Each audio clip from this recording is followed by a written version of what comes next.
নমস্কাৰ ছাত্ৰ-ছাত্ৰী সকল মই জাহ্নবী দাস আজি তোমালোকৰ বিজ্ঞান বিষয়ৰ চতুৰ্থ অধ্যায় কাৰ্বন আৰু তাৰ যৌগ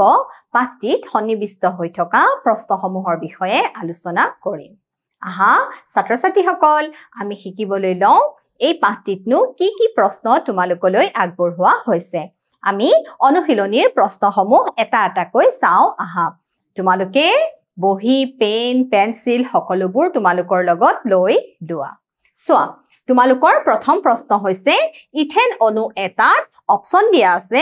6টা সহযোজী বান্ধনী আছে 7টা সহযোজী বান্ধনী আছে 8টা সহযোজী বান্ধনী আছে আৰু 9টা সহযোজী বান্ধনী আছে গতিকে এই 4টা অপচনৰ ভিতৰত তোমালোকৰ কোনটো উত্তৰ শুদ্ধ হ'ব ইথেন অণু এটা এতিয়া ইথেন বুলি কোৱাৰ লগে লগে আমি ইথেনৰ সংকেতটো কি কৰিব লাগিব মনত পেলাব লাগিব হয়নে নহয় ছাত্ৰ-ছাত্ৰী সকল আমি ইথেনৰ সংকেতটো মনত পেলালো ইথেনৰ সংকেত হৈছে C2H6 আৰু যেটো ইথেন অণুৰ যি বান্ধনী গঠন হয়নে নহয় অণুবিলাকৰ যি কাৰ্বন হাইড্ৰজেনৰ মাজৰ যি বান্ধনী আমি এই গঠন চিত্ৰটো আঁকি লৈছো এতিয়া সোৱা সহযোজী বান্ধনী কিমান আছে 1 2 3 4 5 6 7 দেখিছানে তাৰ মানে এই যে ভাগ বতৰা কৰা বান্ধনী কিহৰ ভাগ বতৰা কৰে ইলেক্ট্ৰনৰ ভাগ বতৰা কৰে তাৰ ফলত যি সৃষ্টি হয় যি বান্ধনীৰ সৃষ্টি হয় তাক আমি কি বুলি কওঁ সহযোজী বান্ধনী বুলি কওঁ গতিকে ইথেন অণু এটাত কেইটা সহযোজী বান্ধনী আছে ছাত্ৰ-ছাত্ৰী সকল ইথেন অণু এটাত 7টা সহযোজী বান্ধনী আছে গতিকে পৰীক্ষাত যদি তোমালোকৰ বেলেগ যৌগ দিব পাৰে ইথেন নিদি পেলাই প্ৰপেন দিব পাৰে বিউটেন দিব পাৰে হয়নে নহয় পেন্টেন দিব পাৰে হেক্সেন দিব পাৰে বা মিথেন দিব পাৰে গতিকে এনেদৰে তোমালোকে গঠন চিত্ৰৰ পৰা কি উলিয়াব লাগিব উত্তৰটো উলিয়াব লাগিব মানে কেইটা বা কেইডাল সহযোজী বান্ধনী আছে এতিয়া নিশ্চয় তোমালোকে বুজি পাইছা তোমালোকে খুব ধুনীয়াকৈ কৰিব পাৰিবা এতিয়া পিছৰ প্ৰশ্ন সোৱা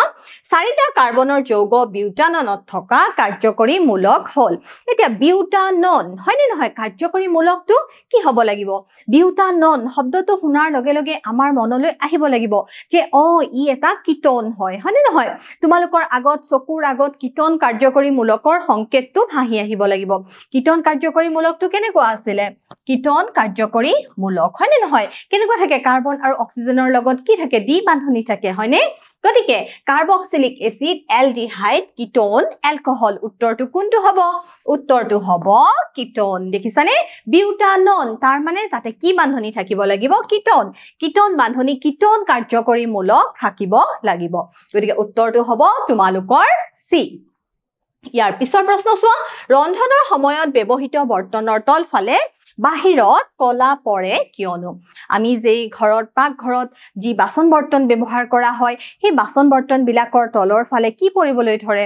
কলা পৰিবলৈ ধৰে হয় নহয় ব্যৱহাৰ কৰাৰ কিছু দিনৰ পিছত গতিকে এইটোনো কিয় সৃষ্টি হয় কিয় কলা তৰপ এটা কিয় কলা বৰণ এটাৰ সৃষ্টি হয় তোমালোকলৈ অপচন হিচাপে আগবঢ়োৱা হৈছে খাদ্য ভালদৰে নিহিজিল বা ইন্ধন সম্পূৰ্ণৰূপে দহন নহয় ইন্ধনটো সিক্ত ইন্ধনটো সম্পূৰ্ণকৈ দহন হয় গতিকে এই 4টাৰ পৰা তোমালোকৰ কোনটো শুদ্ধ উত্তৰ হ'ব জানানে তোমালোকৰ শুদ্ধ উত্তৰটো হ'ব ইন্ধন সম্পূৰ্ণৰূপে দহন নহয় ইন্ধন যদি সম্পূৰ্ণৰূপে দহন নহয় তেতিয়া কি হ'ব পাৰে ৰন্ধনৰ সময়ত আমি যি ইউটেনচিল ব্যৱহাৰ কৰো যি বাসন বৰ্তন ব্যৱহাৰ কৰো সেই বৰ্তনৰ তলৰ ফালে কি পৰিব পাৰে কলা পৰিব পাৰে ইয়াৰ পিছৰ প্ৰশ্ন সোৱা CH3Cl ৰ উদাহৰণ লৈ সহযোজী বান্ধনীৰ স্বৰূপ ব্যাখ্যা কৰা এতিয়া CH3Cl ইয়াৰ নাম হৈছে ক্লৰোমিথেন বা মিথাইল ক্লৰাইড তোমালোকে নামটো মনত ৰাখিবা আমি ইয়াক কি বুলি ক'ব পাৰো ক্লৰোমিথেন বুলিও ক'ব পাৰো ক্লৰোমিথেন বা ইয়াৰ আন এটা নাম কি জানানে মিথাইল ক্লৰাইড ক্লৰোমিথেন বা মিথাইল ক্লৰাইড এতিয়া ক্লৰোমিথেন বা মিথাইল ক্লৰাইডৰ কেনেকুৱা হয় জানানে গঠন চিত্ৰটো কেনেকুৱা হয় কাৰ্বন হয়নে নহয় কাৰ্বনৰ কি হ'ব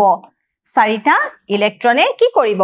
সহযোজী বান্ধনী গঠন কৰিব কাৰণ কাৰ্বনৰ পাৰমাণৱিক সংখ্যা কি হয় কাৰ্বনৰ পাৰমাণৱিক সংখ্যা হয় 6 গতিকে ইলেক্ট্ৰনীয় বিন্যাস কি হ'ব 2.4 আৰু ৰাসায়নিক বান্ধনী গঠনৰ সময়ত মই কৈছো তোমালোকক আগতে এই যে বাহিৰৰ যি যোজক ইলেক্ট্ৰন বহিঃ কক্ষত থকা যি যোজক ইলেক্ট্ৰন 4টা এই 4টা ইলেক্ট্ৰনেহে অংশগ্ৰহণ কৰিব এই ভিতৰ যে দুটা ইলেক্ট্ৰন আছে নহয় সেই দুটা ইলেক্ট্ৰনে ৰাসায়নিক বিক্ৰিয়াত অংশগ্ৰহণ নকৰে এতিয়া চোৱা আমি কাৰ্বনৰ চাৰিফালে 4টা ইলেক্ট্ৰন দি দিলো আৰু অষ্টক নীতি অনুসৰি সুস্থিৰ ইলেক্ট্ৰনীয় বিন্যাস লাভ কৰিবলৈ বা সুস্থিৰ ইলেক্ট্ৰনীয় সজ্জা লাভ কৰিবলৈ কাৰ্বনক আৰু কেইটা ইলেক্ট্ৰনৰ ভাগ বতৰা কৰিব লাগিব আৰু 4টা ইলেক্ট্ৰনৰ প্ৰয়োজন হয় চোৱা এতিয়া এই 4টা ইলেক্ট্ৰন কৰ পৰা ল'বনো 3টা হাইড্ৰোজেন পৰমাণুৰ পৰা 3টা ইলেক্ট্ৰন ল'ব আৰু ক্লোৰিনৰ পৰা কি কৰিব এটা ইলেক্ট্ৰন ল'ব আৰু ক্লোৰিনৰ আমি পাৰমাণৱিক সংখ্যা জানোৱে ক্লোৰিনৰ পাৰমাণৱিক সংখ্যা কিমান 17 গতিকে ইলেক্ট্ৰনীয় বিন্যাস কি হ'ব 2.8.7 গতিকে এই যে বাহিৰৰ ইলেক্ট্ৰন 7টা এই বাহিৰৰ যোজক কক্ষত থকা বহিঃ কক্ষত থকা ইলেক্ট্ৰন 7টাইহে ৰাসায়নিক বিক্ৰিয়াত অংশগ্ৰহণ কৰিব 1 2 3 4 5 6 7 দেখিছানে এতিয়া কি কৰিব এনেদৰে ইলেক্ট্ৰনৰ ভাগ বতৰা কৰিব দেখিছানে আৰু ৰাসায়নিক বান্ধনী মানেনো কি ৰাসায়নিক বান্ধনী মানে হৈছে যে দুটা ইলেক্ট্ৰনৰ মাজৰ আকৰ্ষণ বল দুটা ইলেক্ট্ৰনৰ মাজৰ যি আকৰ্ষণ বল সেই আকৰ্ষণ বলকে কি বুলি কোৱা হয় ৰাসায়নিক বান্ধনী বুলি কোৱা হয় দুটা ইলেক্ট্ৰনৰ মাজৰ আকৰ্ষণ বলকে কি বুলি কোৱা হয় ৰাসায়নিক বান্ধনী বুলি কোৱা হয় দেখিছানে গতিকে এতিয়া কাৰ্বনৰ চাৰিফালে কেইটা ইলেক্ট্ৰন হৈ গ'ল টোটেল 8টা ইলেক্ট্ৰন হৈ গ'ল ইয়াৰ ফলত কাৰ্বনৰ আমি যদি বান্ধনী হিচাপে দেখুৱা কি হ'ব এইটো এটা হ'ব ক্লোৰোমিথেন বা মিথাইল ক্লোৰাইড দেখিছানে ক্লোৰোমিথেন বা মিথাইল ক্লোৰাইড যৌগ চাও আমি আৰু উত্তৰটো কাৰ্বন আৰু ক্লোৰিনৰ ইলেক্ট্ৰনীয় বিন্যাস হৈছে দেখিছানে কাৰ্বনৰ পাৰমাণৱিক সংখ্যা 6 গতিকে ইলেক্ট্ৰনীয় বিন্যাস হ'ব 2.4 আৰু ক্লোৰিনৰ পাৰমাণৱিক সংখ্যা হৈছে 17 গতিকে ইলেক্ট্ৰনীয় বিন্যাস কি হ'ব 2.8.7 গতিকে কাৰ্বন আৰু ক্লোৰিনক ক্ৰমে 4টা আৰু এটা ইলেক্ট্ৰন অষ্টকপূৰ্ণ কৰিবৰ বাবে প্ৰয়োজন দেখিছানে কাৰ্বনৰ কেনেকুৱা কাৰ্বন আৰু ক্লোৰিনক ক্ৰমে 4টা আৰু এটা ইলেক্ট্ৰন অষ্টকপূৰ্ণ দেখিছানে 2.4 তাৰ মানে আৰু কাৰ্বনক 4টা ইলেক্ট্ৰনৰ প্ৰয়োজন আৰু ক্লোৰিনৰ কি হ'ব বাহিৰৰ খুলত এইখিনিত 8 হ'বৰ কাৰণে 2.8.7 তাৰ মানে ওচৰৰ সম্ভ্ৰান্ত গেছ 2.8.8 আৰ্গনৰ সুস্থিৰ ইলেক্ট্ৰনীয় বিন্যাস লাভ কৰিবৰ কাৰণে ক্লোৰিনক আৰু কেইটা ইলেক্ট্ৰনৰ প্ৰয়োজন 7টা আছে বাহিৰ কক্ষত গতিকে আৰু এটা ইলেক্ট্ৰনৰ প্ৰয়োজন হয় সেই এটা ইলেক্ট্ৰনটো ক্লোৰিনে কাৰ পৰা ল'ব ক্লোৰিনে কাৰ্বনৰ পৰা লৈ ল'ব দেখিছানে ভাগ বতৰা কৰিব গতিকে অষ্টক নীতি অনুসৰি ক্লোৰিনক এটা ইলেক্ট্ৰনৰ প্ৰয়োজন এটা ইলেক্ট্ৰন অষ্টকপূৰ্ণ কৰিবৰ বাবে আৱশ্যক সহযোজী বান্ধনী গঠনৰ সময়ত কাৰ্বনে ইয়াৰ 4টা ইলেক্ট্ৰন 3টা হাইড্ৰোজেন পৰমাণুৰ দেখিছানে 3টা হাইড্ৰোজেন পৰমাণুৰ 3টা ইলেক্ট্ৰন গুৰুত্বপূৰ্ণ কথা 3টা হাইড্ৰোজেন পৰমাণুৰ 3টা ইলেক্ট্ৰন আৰু ক্লোৰিন পৰমাণুৰ পৰা এটা ইলেক্ট্ৰনৰ মাজত কি হৈ যায় জানানে শেয়াৰিং হয় ভাগ বতৰা হয় দেখিছা তোমালোকৰ আগত ধুনিয়াকে এই ইলেক্ট্ৰন ফুট চিত্ৰ দেখুৱা হৈছে গতিকে CH3Cl 3ডাল কাৰ্বন হাইড্ৰোজেন বান্ধনী কেইডাল কাৰ্বন হাইড্ৰোজেন বান্ধনী থাকে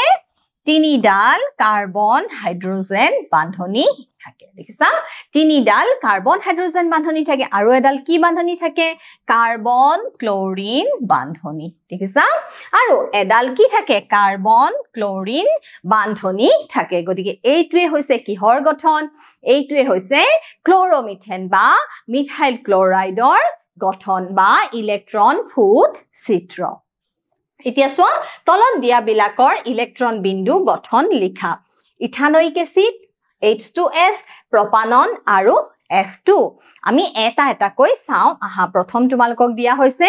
ইথানোইক এচিড চোৱা ইথানোইক এচিডৰ ইলেক্ট্ৰন ফুট চিত্ৰ হৈছে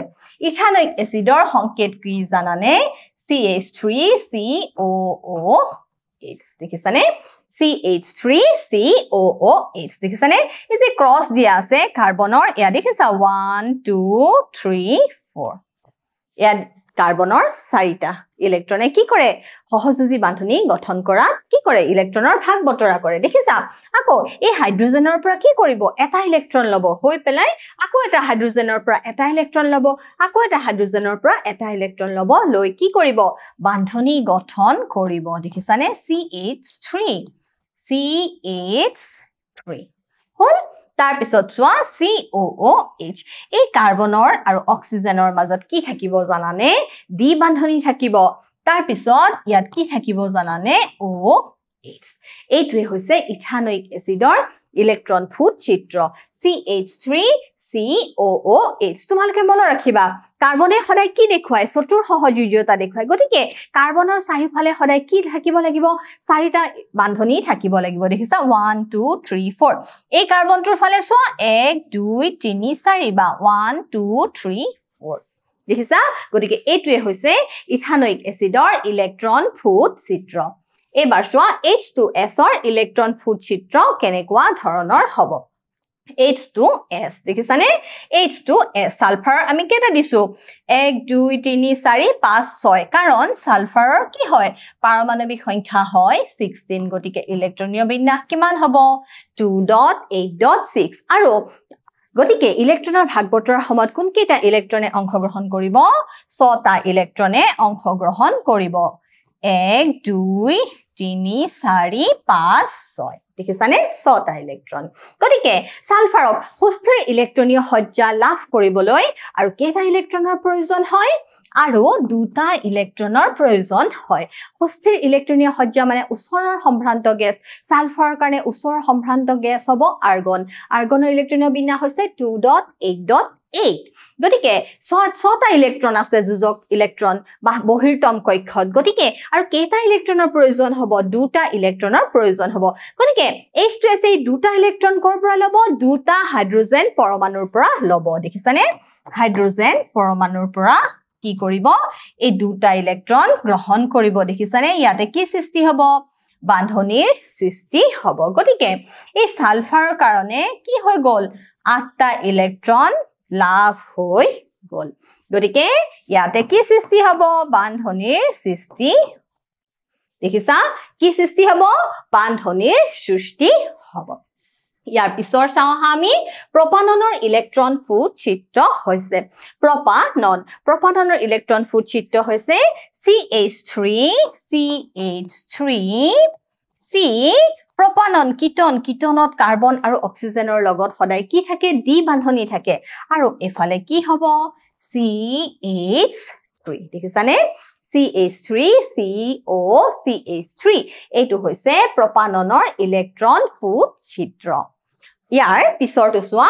F2ৰ ইলেক্ট্ৰন ফুট চিত্ৰ কেনেকুৱা হ'ব ফ্লোৰিনৰ পাৰমাণবিক সংখ্যা হৈছে 9 গতিকে ইলেক্ট্ৰনীয় বিন্যাস হ'ব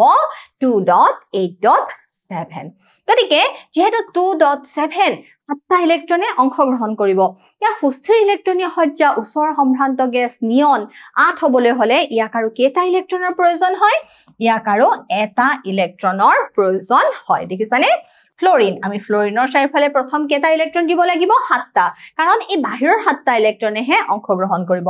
1 2 3 4 5 6 7 আকৌ এটা ফ্লোৰিনৰ কাৰণে দিম 1 2 3 4 5 6 7 দেখিছানে এতিয়া এই দুটা ইলেক্ট্ৰনৰ মাজত কি হ'ব জানানে যি আকৰ্ষণ বল সৃষ্টি হয় সেই আকৰ্ষণ বলৰ ফলত কি সৃষ্টি হ'ব বান্ধনীৰ সৃষ্টি হ'ব দেখিছানে F আৰু F ৰ মাজত কি সৃষ্টি হ'ব বান্ধনীৰ সৃষ্টি হ'ব কেনেকুৱা বান্ধনী এক বান্ধনী দুটা ইলেক্ট্ৰনৰ মাজত যেতিয়া বান্ধনী সৃষ্টি হয় তাক আমি কি বুলি কওঁ এক বান্ধনী বুলি কওঁ দেখিছানে এতিয়া 7টা আছিল গতিকে ইয়াৰ ফলত ফ্লোৰিনৰ কেটা হৈ গ'ল 8টা ইলেক্ট্ৰন হৈ গ'ল আকৌ বান্ধনী সৃষ্টিৰ ফলত এটো ফ্লোৰিনৰ কাৰণে কেটা ইলেক্ট্ৰন হৈ গ'ল 8টা ইলেক্ট্ৰন হৈ গ'ল গতিকে ইয়াৰ ফলত কি সৃষ্টি হয় ফ্লোৰিন অণুৰ সৃষ্টি হয় দেখিছানে ইয়াৰ ফলতে কিহৰ সৃষ্টি হয় ফ্লোৰিন অণুৰ সৃষ্টি হয় পিছৰ প্ৰশ্ন চোৱা সমগণীয় শ্ৰেণী কাক বোলে উদাহৰণ দি বুজাই লিখা সমগনীয় শ্ৰেণী আমি তিনি ধৰণৰ পাব পাৰো এলকেন সমগনীয় শ্ৰেণী পাব পাৰো এলকিন সমগনীয় শ্ৰেণী পাব পাৰো এলকাইন সমগনীয় শ্ৰেণী পাব পাৰো সোৱা সমগনীয় শ্ৰেণী হৈছে একে কাৰ্যকৰী মূলক যুক্ত জৈৱ যৌগৰ এটা শ্ৰেণী য'ত দুটা যৌগৰ পাৰ্থক্য CH2 মূলক বা আণবিক ভৰ 14U হয় ইয়াৰ প্ৰত্যেকটো যৌগকে কি বুলি কোৱা হয় সমগন বুলি কোৱা হয় উদাহৰণ স্বৰূপে এলকহলৰ শ্ৰেণীটো হৈছে CH3OH C2H3OH C3H7OH ইত্যাদি ইয়াৰ প্ৰত্যেক পশ্চাদবৰ্তী সমগনৰ পাৰ্থক্য হৈছে CH2 বা আণবিক ভৰ 14U গতিকে সমগনীয় শ্ৰেণী কি হয় দুটা যৌগৰ মাজৰ যি পাৰ্থক্য কিহৰ দ্বাৰা হয় CH2 মূলকৰ দ্বাৰা হয় এতিয়া তোমালোকৰ মিথেন হৈছে CH4 তাৰ পিছত ইথেন C2H6 তাৰ পিছত প্ৰপেন C3H8 তাৰ পিছত আহিব বিউটেন C4H10 হয় নে নহয় গতিকে এই যৌগবিলাকৰ মাজত পাৰ্থক্য কিমান জানানে অকল CH2 কাৰ্যকৰী মূলকৰ পাৰ্থক্য দেখিছানে এটা কাৰ্বন আৰু দুটা হাইড্ৰোজেনৰ মাজৰ হে পাৰ্থক্য গতিকে এই শ্ৰেণীটোক আমি কি বুলি কম এলকেন সমগনীয় শ্ৰেণী বুলি কম গতিকে তোমালোকে এতিয়া নিশ্চয় বুজি পাইছা সো শ্ৰেণীটোত প্ৰত্যেকটো যৌগৰ ৰাসায়নিক ধৰ্ম একে দেখিছা এটা সমগনীয় শ্ৰেণীৰ প্ৰত্যেকটো যৌগৰ কেনেকুৱা হয় ৰাসায়নিক ধৰ্মবিলাক একে হয় কিন্তু ভৌতিক ধৰ্ম যেনে উতলাংক গলনাংক দ্ৰৱণীয়তা ইত্যাদি আকৌ কি হ'ব পাৰে বেলেগ বেলেগ হ'ব পাৰে সমগনীয় শ্ৰেণীত থকা যৌগবিলাকৰ কি হ'ব পাৰে ৰাসায়নিক ধৰ্মসমূহ একে হ'ব পাৰে তাৰ মানে methane ethane propane butane pentane hexane heptane octane nonane decane এই যি যৌগবিলাক আছে সমগনীয় শ্ৰেণীৰ অন্তৰ্ভুক্ত যৌগবিলাকৰ ৰাসায়নিক ধৰ্ম একে হ'ব পাৰে কিন্তু ইহঁতৰ যি ভৌতিক ধৰ্ম থাকে গলনাংক উতলাংক পানীত বা এলকহলত যদি যি দ্ৰৱণীয়তা এই ভৌতিক ধৰ্মসমূহ কি হয় জানানে প্ৰত্যেকৰে বেলেগ বেলেগ হ'ব পাৰে এবাৰ সোৱা ভৌতিক আৰু ৰাসায়নিক ধৰ্মৰ ওপৰত ভিত্তি কৰি ইথানল আৰু ইথানয়িক এচিডৰ মাজৰ পাৰ্থক্য লিখা ইথানল আৰু ইথানয়িক এচিডৰ মাজৰ যি ভৌতিক পাৰ্থক্য হৈছে গুণ আমি প্ৰথম গুণৰ দ্বাৰা আমি গুণ এটা যেহেতু ভৌতিক ধৰ্ম হয় গতিকে সোৱা ইথানলৰ এটা কি আছে জানানে মিঠা সুগন্ধি আছে গতিকে আমি এই ইহঁতৰ ভৌতিক ধৰ্ম গুণৰ দ্বাৰা ইহঁতক আমি কি কৰিব পাৰো পাৰ্থক্য কৰিব পাৰো ইথানল বা এলকহলৰ এটা কি আছে মিঠা সুগন্ধি আছে কিন্তু ইথানয়িক এচিডৰ নাক জনজনাই যোৱা গুণ আছে দেখিছানে কিন্তু ইথানয়িক এচিডৰ কি হয় তুমি যদি ইথানয়িক এচিডৰ গুণ লব যোৱা তোমাৰ নাকটো কি হৈ যাব পাৰে জনজনাই যাব পাৰে উতলাংক ইথানয়িক এচিডৰ উতলাংক ইথানলতকৈ কি হৈ যায় জানানে বেছি ইথানয়িক এচিডৰ উতলাংক কি হয় ইথানলতকৈ বেছি হয় ইয়াৰ পিছৰ সোৱা গলনাংক ইথানয়িক এচিডৰ গলনাংক আকৌ কি হয় ইথানলতকৈ বেছি হয় লিটমাছৰ ওপৰত প্ৰভাৱ আমি চাও লিটমাছৰ দ্বাৰা পৰীক্ষা কৰিও আমি কি কৰিব পাৰো ইথানল আৰু ইথানয়িক এচিডৰ মাজৰ যি পাৰ্থক্য ভৌতিক ধৰ্মৰ যি পাৰ্থক্য আমি উলিয়াব পাৰো এলকহল প্ৰথম হোৱাৰ বাবে লিটমাছ কাকতৰ ৰং পৰিৱৰ্তন নহয় আমি জানো আমলিক মাধ্যমত লিটমাছ কাগজৰ ৰং বেলেগ হয় ক্ষাৰকীয় মাধ্যমত লিটমাছ কাগজৰ ৰং পৰিৱৰ্তন হয় কিন্তু এলকহল যে এটা প্ৰথম দ্ৰৱ আমলিকো নহয় ক্ষাৰকীয় নহয় গতিকে এলকহল প্ৰথম হোৱাৰ বাবে লিটমাছ কাকতৰ কোনো ধৰণৰ ৰঙৰ পৰিৱৰ্তন নহয় কিন্তু ইথানয়িক এচিডে নীলা লিটমাছ ৰঙা কৰে আমি জানো এচিড বা অম্লই কি কৰে নীলা লিটমাছৰ ৰং কি কৰে ৰঙা ৰঙলৈ পৰিৱৰ্তন কৰে এবাৰ চাও ইথানল আৰু ইথানয়িক এচিডৰ ৰাসায়নিক ধৰ্মৰ পাৰ্থক্য ইথানয়িক এচিডে সোডিয়াম কাৰ্বনেট বা সোডিয়াম হাইড্ৰোজেন কাৰ্বনেটৰ সৈতে বিক্ৰিয়া কৰি কাৰ্বন ডাই অক্সাইড গেছ প্ৰস্তুত কৰে দেখিছানে ইথানয়িক এচিডে সোডিয়াম কাৰ্বনেট বা সোডিয়াম হাইড্ৰোজেন কাৰ্বনেটৰ সৈতে বিক্ৰিয়া কৰি কাৰ্বন ডাই অক্সাইড গেছ প্ৰস্তুত কৰে কিন্তু ইথানলে এই বিক্ৰিয়া নেদেখুৱায় সো অন্যহাতে ইথানলে এই বিক্ৰিয়া নেদেখুৱায় এবাৰ আমি চাও আহা ক্ষাৰকীয় KMnO4 ৰ সৈতে বিক্ৰিয়া ক্ষাৰকীয় পটাছিয়াম পাৰমাংগানেটৰ সৈতে কেনেকুৱা বিক্ৰিয়া হয় ইথানলে KMnO4 গোলপীয়া বৰণ নোহোৱা কৰে দেখিছানে ইথানলে কি কৰে ক্ষাৰকীয় যি পটাছিয়াম পাৰমাংগানেট আছে তাৰ গোলপীয়া বৰণ কি কৰে পাতল কৰে বা নাইকিয়া কৰে কিন্তু ইথানয়িক এচিডে কি কৰিব নোৱাৰে কোনো ধৰণৰ ৰঙৰ পৰিৱৰ্তন যি পটাছিয়াম পাৰমাংগানেটৰ যি গোলপীয়া বৰণ আছে সেই বৰণ কি কৰিব নোৱাৰে নাইকিয়া কৰিব নোৱাৰে ইয়াৰ পিছৰ প্ৰশ্ন চোৱা পানীত সাবুন দিলে কিয় ফেন উঠে বেলেগ দ্ৰৱক যেনে ইথানলত ফেন উঠিবনে এটা সাবুন অনুৰ দুটা মেৰু থাকে হয়নে নহয় এটা সাবুন অনুৰ দুটা মেৰু থাকে এটা জলস্নেহী মেৰু আৰু আন এটা হৈছে জল বিকৰ্ষী মেৰু এটা ধ্ৰুৱীয় যাক জলস্নেহী মেৰু বুলি কোৱা হয় ধ্ৰুৱীয় মেৰুটো কি বুলি কোৱা হয় জলস্নেহী পানীক ভাল পায় তাৰ মানে হেতুৱে জলস্নেহী আৰু এই অংশটো পানীৰ অনুৰ সৈতে লগ লাগি থাকে দেখিছানে যেহেতু জলস্নেহী পানীক ভাল পায় গতিকে কি হয় পানীৰ অনুৰ সৈতে ই কি হৈ থাকে লগ লাগি থাকে আৰু আনটো অধ্ৰুৱীয় দেখিছানে অধ্ৰুৱীয় মেৰুটো ধ্ৰুৱীয় মেৰুটো জলস্নেহী আৰু যেটো অধ্ৰুৱীয় মেৰু হি হৈছে জল বিকৰ্ষী বা জলঘৃণী বুলিও কোৱা হয় এই অংশটো বস্তুটোৰ তেল জাতীয় অংশৰ সৈতে লগ লাগি থাকে দেখিছানে কি হয় সাবুনৰ মেৰুৰ যি জল বিকৰ্ষী হি তেলৰ লগতহে লগ লাগি থাকে গতিকে যেতিয়া তৈল পদাৰ্থখিনিত সাবুন ঘঁহি দিয়া হয় ধ্ৰুৱীয় অংশটো কি হৈ যায় জানানে ধ্ৰুৱীয় অংশটো তেতিয়া পানীত দ্ৰৱীভূত হৈ যায় আৰু অধ্ৰুৱীয় অংশখিনি তেল জাতীয় পদাৰ্থখিনিত দ্ৰৱীভূত হয় এনেদৰে গোলকীয় আকৃতিৰ এটা আকাৰ ধাৰণ কৰে আৰু তাতে কি থাকিব জানানে পানীৰ অণু সাবুনৰ অংশ আৰু তেলৰ অংশ আৰু এই তিনিটা অংশক লগ লাগি যি গঠন হয় তাক আমি কি বুলি কওঁ মাইসেলি বুলি কওঁ ইয়াকে কি বুলি কওঁ মাইসেলি বুলি কওঁ য'ত কি থাকে পানীৰ অণু থাকে সাবুনৰ অংশ থাকে আৰু তেলৰ অণু বা তেলৰ অংশ থাকে যেহেতু সাবুনত এলকহল দ্ৰৱীভূত হয় গতিকে ইথানলত মাইসেলি গঠন নহয় দেখিছানে সাবুনত কি হৈ যায় জানানে এলকহল দ্ৰৱীভূত হৈ যায় তোমালোকে মনত ৰাখিবা সাবুন এটা ক্ষাৰকীয় পদাৰ্থ হয়নে নহয় সাবুনত কি হয় এলকহল দ্ৰৱীভূত হৈ যায় গতিকে কি নহয় ইথানলত কোনো ধৰণৰ মাইসেলি গঠন নহয় ইয়াৰ পিছৰ প্ৰশ্ন চোৱা প্ৰায় সকলো ক্ষেত্ৰতে কাৰ্বন আৰু ইয়াৰ যৌগ ইন্ধন হিচাপেনো ব্যৱহাৰ কৰা হয় কিয় ইয়াৰ উত্তৰটো চোৱা কাৰ্বনৰ যিকোনো বহুৰূপতাক যেতিয়া অক্সিজেনৰ পৰিৱেশত দহন কৰা হয় দেখিছানে প্ৰায় সকলো ক্ষেত্ৰতে কাৰ্বন আৰু ইয়াৰ যৌগ ইন্ধন হিচাপে ব্যৱহাৰ কৰা হয় কিয়নো কাৰ্বনৰ যিকোনো বহুৰূপতাকে কাৰ্বনৰ কেইবাটাও কি আছে বহুৰূপ আছে নিয়তাকাৰ ৰূপ আছে অনিয়তাকাৰ ৰূপ আছে কাৰ্বনৰ যিকোনো বহুৰূপতাক যেতিয়া অক্সিজেনৰ পৰিৱেশত দহন কৰা হয় তেতিয়া তাপ শক্তি পোহৰৰ সৈতে কি হয় কাৰ্বন ডাই অক্সাইড গেছৰ সৃষ্টি হয় কাৰ্বনৰ যৌগবিলাকক এবাৰ দহন কৰাৰ পাছত ই বহু সময়ৰ বাবে জ্বলি থাকে দেখিছানে কাৰ্বনৰ যৌগবিলাকক তুমি এবাৰ যেতিয়া দহন কৰি দিয়া তাৰ পিছত বহু সময়ৰ কাৰণে ই কি হৈ থাকে জ্বলি থাকে গতিকে ই এটা কি হ'ব ই এটা নিশ্চয় ভাল ইন্ধন হ'ব গতিকে বাৰে বাৰে উত্তপ্ত কৰাৰ কি নহয় প্ৰয়োজন নহয় দেখিছানে গতিকে আমি কি কৰিব নালাগে বাৰে বাৰে আমি উত্তপ্ত কৰি থাকিব নালাগে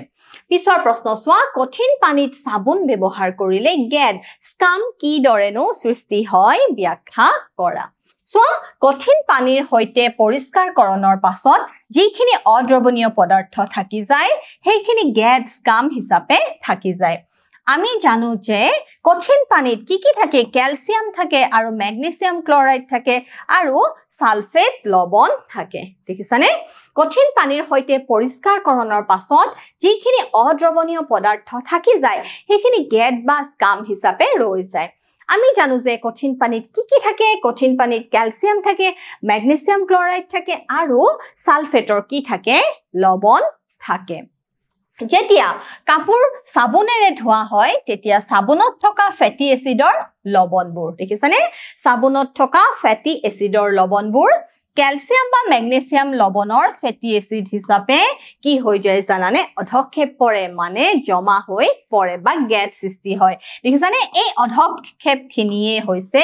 গেদ বা স্কাম এতিয়া তোমালোকে বুজি পাইছা নিশ্চয় পিছৰ প্ৰশ্ন চোৱা নীলা আৰু ৰঙা লিটমাছ কাগজেৰে সাবুন পৰীক্ষা কৰিলে কি দেখিবা নীলা আৰু ৰঙা লিটমাছ কাগজেৰে যেহেতু সাবুনৰ পানী ক্ষাৰকীয় হয় আমি জানোৱে সাবুন এটা ক্ষাৰকীয় পদাৰ্থ বা ক্ষাৰকীয় দ্ৰৱ